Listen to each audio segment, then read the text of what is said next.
Think about the Bible like you never have before. You're listening to Christian Questions. Access more audio, videos, and Bible study resources at ChristianQuestions.com. Our topic is, what kind of self-control is really required of a Christian? Here's Rick and Julie. Welcome, everyone. I'm Rick. I'm joined by Julie, a longtime CQ contributor. Julie, what is our theme text for today's episode? 2 Peter 1, 6, and 7, and in your knowledge, self-control, and in your self-control, perseverance, and in your perseverance, godliness, and in your godliness, brotherly kindness, and in your brotherly kindness, love. That's a lot. The blueprint for Christian character development that the Apostle Peter gives us in 2 Peter chapter 1 focuses us on a profound series of steps we need to take in order to be more Christ-like. As a basis for this needed growth, we have seen how God's promises help us to be ready to systematically take the next step up in Peter's ladder of Christian character development. In the previous parts of this series, we have begun to see how each step up this ladder needs the step before in order to actually bring us toward true daily discipleship. We now continue this character development process by looking into the fourth step up towards Christlikeness. We last left off at 1 Peter 1, 5, in your faith, supply moral excellence, and in your moral excellence, knowledge. Let's take a look at the first three rungs of the Apostle Peter's virtue ladder of Christian character. Our first rung, Rick, was the allegiance attribute of faith, and this is the allegiance of our life's direction. Where we're going. Our faith is placed in the power and plan of God through the works and example of Jesus. In God's plan, through Jesus. This provides a strong basis for us to practically and prayerfully develop into true disciples of Christ. Our second rung, the allegiance attribute of moral excellence, and this is the allegiance of our heart. Faith is just the beginning. Without a godly standard of moral excellence that is solely driven by that faith, everything else we can potentially build upon our faith, well, it's going to crumble. Sure. And then the third rung is the allegiance attribute of knowledge, and that's the allegiance of our intellect. So we've got our life's direction, our heart, and our intellect. Now, with this allegiance of our intellect, without the moral excellence that's built on faith, our knowledge is far too easily subject to the whims, opinions, agendas, and imaginations of our sinful world. Knowing God is true knowledge.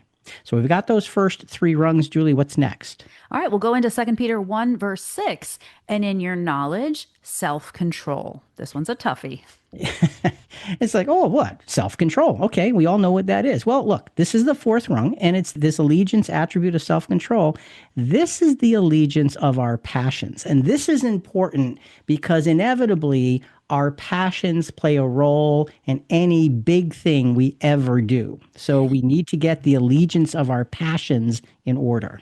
Yeah, and this virtue really is the pivot point on Peter's list. You have faith, moral excellence, and knowledge are mostly our inner transformation. And now self-control is where we put that transformation to the test in the real world. And the Greek word here is very specific. It means inner power, mastery, dominion over oneself. Some translations use temperance. Self-control is the overall ability to govern your desires, your impulses, your habits, your reactions, even our thoughts. So if you have self-control, you aren't dragged around by your impulses, and instead you're guiding them to what is good. You think of a rider who's controlling a strong horse.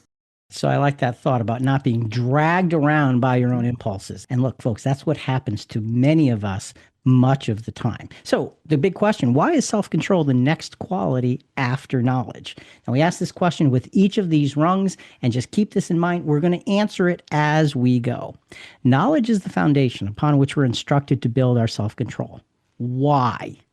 What is there about the self-control a Christian is supposed to have that requires a foundation of Christian knowledge as well as moral excellence?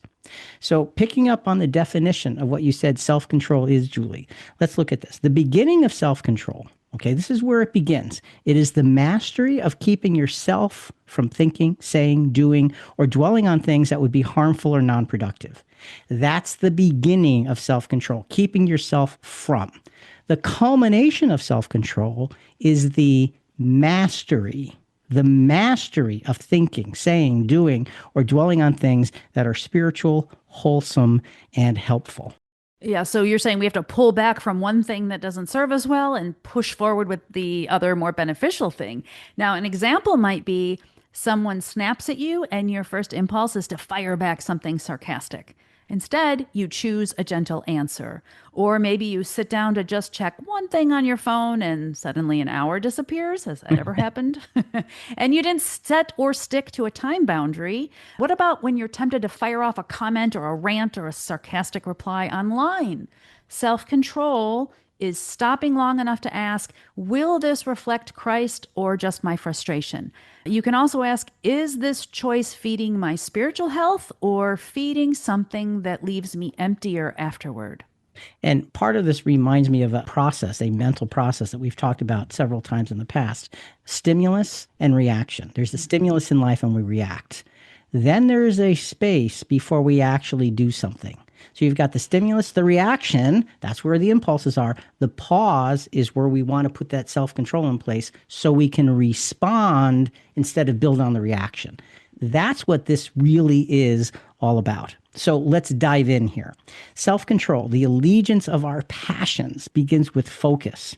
Here's a small but telling example in Jesus' own life. And this is one we may not think about too often, but this is very, very important. John chapter 4, verses 30 to 34.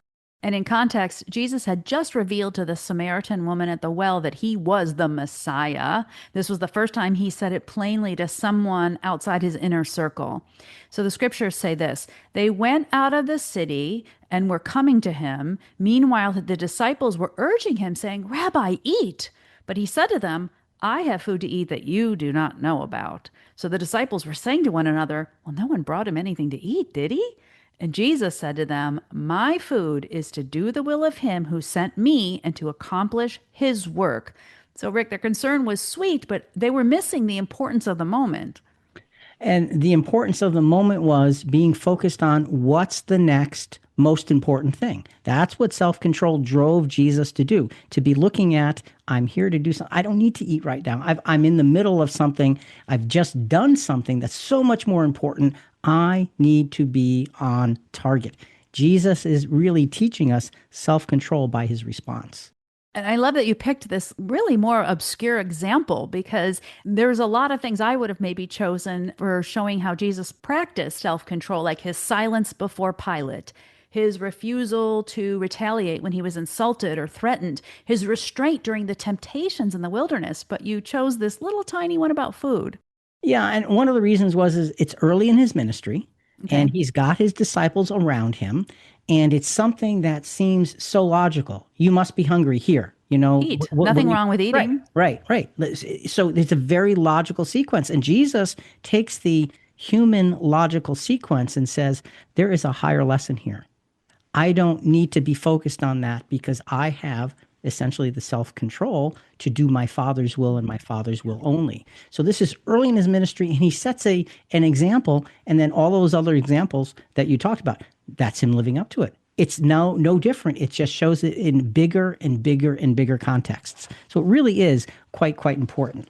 So for God's Spirit to produce self-control within us, because that's really the main point here. It's great to look at Jesus, but how do I do this? For God's Spirit to produce self-control within us, we need to apply ourselves to observing and learning what things naturally control our lives, the things that feed our wants and our desires. Okay. Self-control requires self-examination. That's really what this is boiling down to. Knowledge and moral excellence, based on faith, increase our ability to identify these things. I submit to you that the Apostle Peter is putting this here because he's saying you need to have this basis of faith and moral excellence, and now it's going to become much more clear as to what you should be focusing on. Now look, we may have idolatrous and selfish thoughts in our imperfect minds. The question is, what do we do with those thoughts? Here's the thing. Self-control, the allegiance of our passions, catches those thoughts and denies their passing into the light of day. They're there, but it doesn't mean they have to be revealed or acted upon. We are here to learn self-control, not self-indulgence. That reminds me of the famous expression, you can't control the birds from flying over your head, but you can prevent them from making a nest in your hair. Now, self-control doesn't mean that we don't have emotion, that we're not passionate people. It's the mastery of our emotions. So that means that these passions don't consume us, they don't control us. And that's really the paradox of self-control being freedom. Because ironically, the more we yield to our impulses, the less freedom we have. And I think that a great example of being enslaved is if we have addictions. Feeding our addictions makes us less and less free. And that's such an important point because we so often hear, especially in our social media world, make your own statement, create your own truth, do all of those things. And we look at that and say, well, there's freedom. And I submit to you, according to Scripture, that is slavery because you're inevitably putting yourself into a small box because it's the impulses of humanity rather than the goodness of God that drives it. Yeah, and that reminds me when the Apostle Paul in 1 Corinthians 6:12 said, all things are lawful for me, but not all things are profitable. All things are lawful for me, but I will not be mastered by anything. And I'll put that in modern language. Just because I can doesn't mean I should. And just because we should, we have to decide that it doesn't mean we won't. We've got to proceed. We've got to act. We've got to move forward in the things that are appropriate.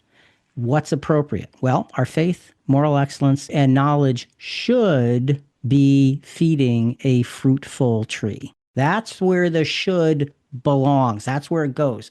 These things should be feeding a fruitful tree. The question is, are they? Our self-control should monitor what we are fed by what we are producing.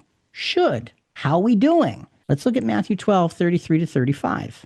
So Jesus is speaking to the Pharisees here. They just accused him of casting out demons by Satan's power, and Jesus is going to respond by exposing the absurdity of that claim.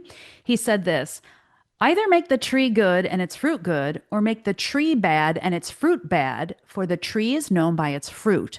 So in Greek, that phrase has the sense of either acknowledge that the tree is good because the fruit's good, or acknowledge that the tree is bad because the fruit is bad, but stop pretending that you can mix the two. And we know that the fruit reveals the tree, and their words about him revealed their hearts. So what's on the inside is going to eventually show on the outside for good or for bad. Let's continue with verse 34. Jesus is calling these Pharisees, you brood of vipers. How can you, being evil, speak what is good? For the mouth speaks out of that which fills the heart. The good man brings out of his good treasure what's good, and the evil man brings out of his evil treasure what is evil. These are really important verses for us to pay attention to because the mouth speaks out of that which fills the heart. So if we have that quick response that I can get back at you with this, that's just showing what's in our hearts. And self-control needs to be put in place if we are professing to be a disciple of Christ. We need to be careful that the fruit of our lives is actually good fruit according to the definition of godliness, of godly good fruit. Not just good fruit because it's human, but good fruit from the standpoint of being a footstep follower of Jesus. So let's look at how to put this in order. The Apostle Paul breaks our self-control, which is, again, the allegiance of our passion. He breaks it down into pieces. And there's three basic pieces in these next scriptures we want to just take a look at. The first aspect of self-control, this allegiance of our passions, is we must intentionally focus on what is important. And that sounds simple. Intentionally focus on what is important. Let's look at 1 Corinthians 9, verse 24. And Paul is going to compare our spiritual lives with the focused discipline of an athlete who runs to win a race. So he says this, do you not know that those who run in a race all run, but only one receives the prize? Run in such a way that you may win. Okay, run in such a way that you may win. There's a lot to that. A quote from a business leader from years and years and years ago has never left me. And it's very simple. He always said, you have to be specific to be dynamic. And what he meant by that is if you want to accomplish something great, you need to be specific in your accomplishment. Paul is saying run to win. That means you know how long the race is. You know what kind of pace it requires and when it requires it. You know all of those things. And the other thing is you know where you're going. We can say, run over there. Okay, you've got the general direction. Or you can have that dot on the horizon and say, run there. And now it's specific. And the dynamics of Christianity come when we have that specific, clear focus. So the question we want to draw from this first aspect of self-control about intentionally focusing on what's important is how clearly do I see the prize for which I say I am running? Let me add, what greater goal is God inviting me to keep in view right now? And how would my choices shift if I remember that goal in the moment of temptation? That's a big point, to remember that goal in the moment of temptation, because we're supposed to remember it all the time. It's supposed to be dominating us. That brings us to our second aspect of self-control from the Apostle Paul in 1 Corinthians 9, and that is that we must understand the limitations needed to successfully run the race. To run successfully, there's a ton of limitations. 1 Corinthians 9:25. Everyone who competes in the games exercises self-control, and that's the verb form of what we've been talking about, self-restraint, self-control, in all things. They then do it to receive a perishable wreath, but we the imperishable. So what he's saying is an athlete doesn't let lesser desires override that greater goal. That's how resisting temptation works. So when we keep that highest goal in front of us, everything else falls into its proper place.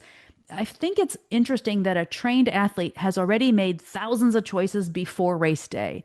And that's the same way we have going into temptation. We can have muscle memory of previous spirit-led good choices. When we train, it hurts, it's uncomfortable, but it builds strength. And so that's the same when we resist temptation. We get stronger and stronger.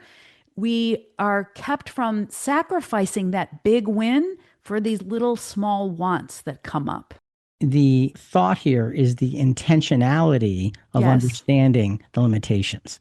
We need to be incredibly intentional. And this is a daily thing for a Christian. Here's a question. Have I intentionally limited or eliminated spiritually non-productive thoughts, words, and practices? Have I done that with great intentionality? Here's what that might look like. What thoughts do I still need to take captive because they lead me into unhelpful spirals? This might be catastrophizing, mentally replaying an event over and over and over again, assuming the worst, or letting our thoughts creep into areas we know quickly take us down the wrong path. And when you start to spiral, you know what happens? You're going to get dizzy and you lose control. And so we've got to be intentional, very, very clearly intentional about this. So we've got the focus on intentionally focusing on what's important, understanding the limitations needed to successfully run the race. And now the third aspect of self-control the apostle introduces to us is that it's simple. We must be all in and press on to the finish. It sounds simple, but this is the overwhelming dedication of a superior athlete. 1 Corinthians 9:26-27. Therefore, I run in such a way as not without aim. I box in such a way as not beating the air, but I discipline my body. I make it my slave, so that after I have preached to others, I myself will not be disqualified. We think of, again, this athlete comparison. They still feel cravings. They still feel fatigue. There's thoughts of quitting, but they don't obey those. They are highly trained. Their impulses don't dictate their actions. And here Paul trained his spiritual life in the way an athlete trains their body so that nothing would disqualify him from faithfully finishing his race. And that's an important aspect of this teaching. He's saying, I still need to do this. Yes. He was wise. He was in place. He's an apostle. He had God's Spirit in a great, great measure. He could do miracles. He had everything going for him. And yet he says, I discipline my body so that I may win this same race. That's how serious the self-control is that we are looking at here. Here's the question. Am I running to win and not to just compete? Am I boxing or contending to hit the target and to not just spar? Is my body serving my will in Christ, or is my body serving just my will? Ooh, that's a tough one. Yep. What would it look like to ask God for help before the moment of weakness and not after? This is important. And you mentioned addictions earlier, and I've had a wonderful privilege of talking with several who are following after Christ who have fought off and sometimes have to continue to fight off addictive behavior. And part of that process is to put the right thought in the right place. I don't fill in the blank anymore. I used to fill in the blank, but I don't anymore. It's done. It's in the past. And I have essentially made my body my slave so that I can be more fully a disciple of Christ. That's where we want to be. That's where we need to go.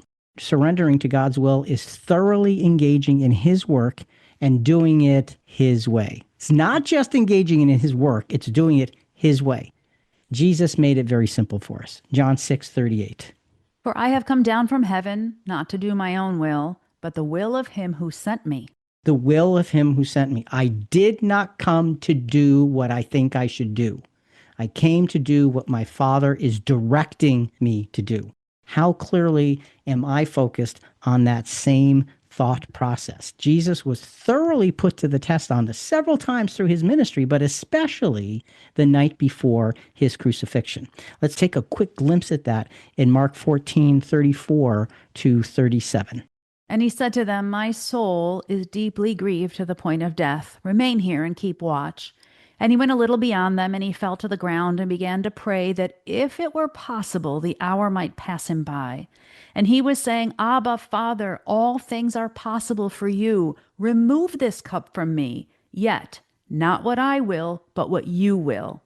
And he came and found them sleeping, and said to Peter, Simon, are you asleep? Could you not keep watch for 1 hour? So you can see the incredible self-control that Jesus is displaying by essentially saying, here's my will, but I give it up to you. I will do your will instead. And Peter not being able to stay awake. You can see the growth that Peter needed and the apostles needed. And we also see the growth. I mean, we're studying what Peter wrote many years later. So you can see the incredible growth and his ability to see these things. But it just shows us the clarity of focus that you have the stimulus, you have the reaction, you have the space. What is my response?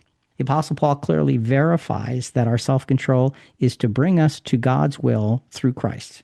Again, sounds like a simple statement. Let's put it to Scripture. 2 Corinthians 5:14 through 16.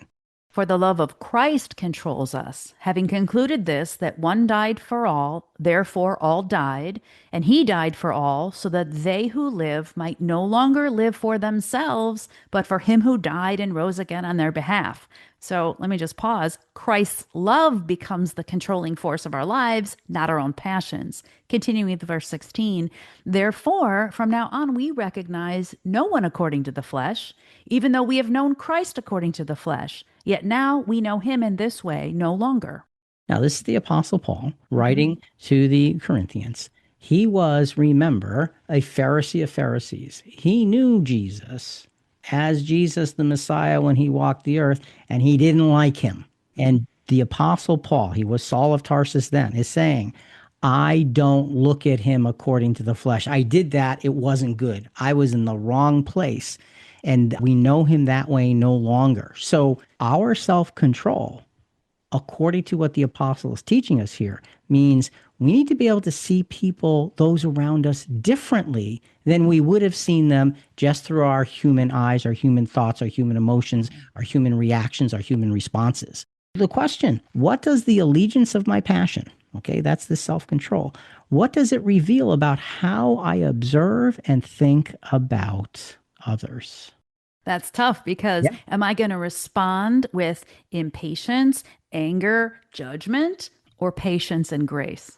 Where am I going to be? How do I observe? What do I think about others? And look, folks, you all know the answer. You know what goes on inside your head. The question is what goes on inside my head, is it worthy of being expressed if Jesus was standing right before me? That's the kind of self-control we want to strive towards. Let's go further. Self-control, this allegiance of our passions. And you can see why self-control has to be the loyalty of our passion, because it's the reining in, the putting away of things, the adopting of other things, and changing direction. This self-control, this allegiance of our passions is also a necessary characteristic of those who shepherd the flock.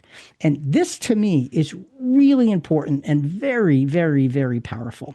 Titus chapter 1, verses 7 through 9 is giving a description of what overseers, what pastors and teachers are supposed to look like. For the overseer must be above reproach as God's steward, not self-willed, not quick-tempered, not addicted to wine, not pugnacious, and that word means somebody ready to pick a fight, a combative spirit, not fond of sordid gain, but hospitable, loving what is good, sensible, just, devout, self-controlled. And we notice that that self-control is the last item in this character list.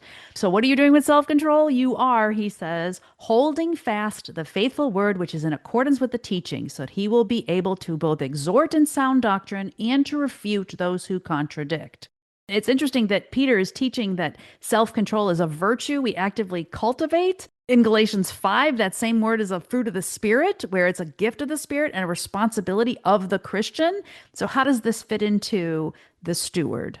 Well, it fits in because the steward has to be the example of Jesus in all things. It's not just about knowing things. It's about living them in a Christ-like fashion. And I find it fascinating that it gives all of these character pieces, and self-control is the last one.